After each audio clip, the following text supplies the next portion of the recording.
Soomaaliya ayaa markii ugu horreysay waxa ka dhacay qaliin ugub ah oo ah nooca aadka u horumarsan ee lagu sameeyo wadnaha kaasoo iska kaashadeen safaaradda Talyaaniga ee Muqdisho sanduuq ay leedahay shirkadda Hormuud dhaqaatiir Talyaani ah iyo kuwa Soomaali iyo Ethiopian ah taasoo albaab cusub u furaysa caafimaadka carruurta ee dalka Soomaaliya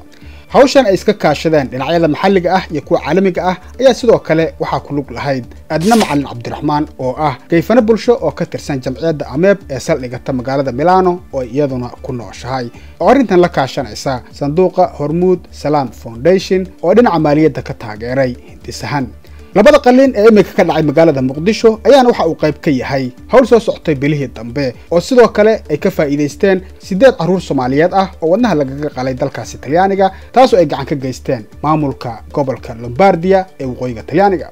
qaliinkan ayaa waxaa gacan ka geystay dhaqaatiir isugu jira Soomaali, Talyaani iyo Ethiopian oo uu hogaaminayo Professor Stefano Marianeschi oo ah madaxa qaliinada wadnaha ee isbitaalka Niguarda Hospital isagoo sidoo kale qaliinka wax ka fuliyay oo sidoo kale qaliinkan ka qayb qaatay Dr. Francesca Arresta oo sidoo kale ku takhasustay suuxinta iyo kicinta wadnaha kana shaqaysa isla isbitaalka Niguarda Hospital Dr. Giuseppe Annone oo isna ah caalim caafimaadka wadnaha oo ka tirsan isbitaalka Regina Margherita Hospital iyo Dr. Silvia Scansani oo aad ugu xeel dheer dhageysiga xubnaha ku jira gudaha qofka sidoo kalena cilmi baaro caafimaadka ah Policlinico di Milano waxaana la howlgaleen dhaqaatiir ka tirsan isbitaalada Kalkaal iyo Welcare Hospital ee magaalada Muqdisho waxaana sidoo kale ka qayb galay dhaqaatiir ku xeel dheer qaliinka wadnaha oo kala ah Dr. Maxamed Cabdulqaadir Dr. S.A. Salik iyo Dr. Cisse Bakele iyo kuwa kale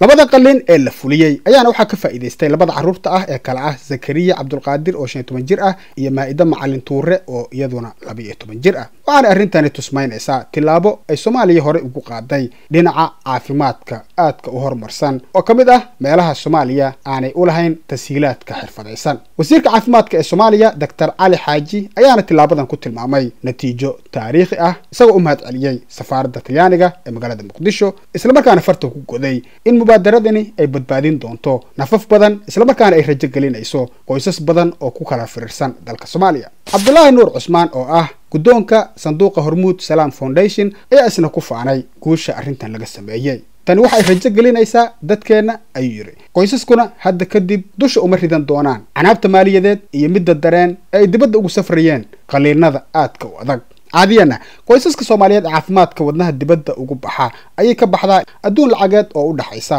6,000 ilaa 7,000 oo dollarka Mareykanka ah oo ay ku khasiraan safarada dalku galka iyo khidmadaha caafimaadka marka ay tagaan dalal ay kamid yihiin Hindiya iyo Turkiga Soomaaliya ayaana waxa ay wajahaysaa caqabado dhinaca caafimaadka ah xilli qiyaastii ilaa 6,000 oo carruur ay sanadkii ku dhashaan jirooyinka iyo cilladaha wadnaha ee loo yaqaano congenital heart defects